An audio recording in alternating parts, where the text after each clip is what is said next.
মশার উৎপাত যে কতটা যন্ত্রণার সেটা ঢাকা শহরে আপনি বাস না করলে বুঝতে পারবেন না। সন্ধ্যা নামার সাথে সাথেই যেন একদল অদৃশ্য সৈনিক আক্রমণে নামে। কারো রক্ত চায়, আর কিছুই চায় না। মশারি টানলেও, কয়েল জ্বালালেও ওরা ঠিকই ফাঁকফোকর দিয়ে গলে ঢুকে পড়ে। এই অবস্থা থেকে কিছুটা স্বস্তি পেতে আমি সম্প্রতি নিয়ে এসেছি RFL এর মস্কিউটো ট্রাফিং কিলার ভ্যাট। তবে কিনেই ফেললে তো হবে না, কাজের কাজ কতটা হয় সেটা দেখা তো দরকার।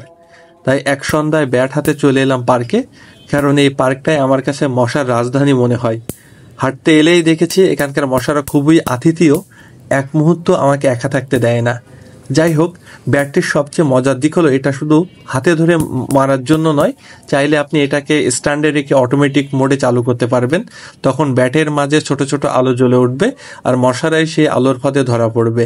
একদম নিঃশব্দে নিঃশ্বাসে তাদের বিদায় হবে। আর আপনি চাইলে নিজ হাতেও নিয়ে মশা মারার মিশনে নামতে পারবেন। এই ব্যাটটি নিয়ে আমি আমার অভিজ্ঞতার গল্পটা আপনাদের কাছে শেয়ার করলাম এবং ভিডিওতে দেখিয়েছি যে আসলে কিভাবে এটি কাজ করছে। যদি আপনি প্রতিদিন মশার সাথে যুদ্ধ করেন তবে এই ভিডিওটি আপনার জন্য হতে পারে একদম সঠিক অস্ত্র খোঁজার গল্প। তাই শেষ পর্যন্ত দেখে নিন, হয়তো আপনার রাতের ঘুম আবার শান্ত হবে এবং মশাকে রুখে দিতে হবে এই বিপদ থেকে।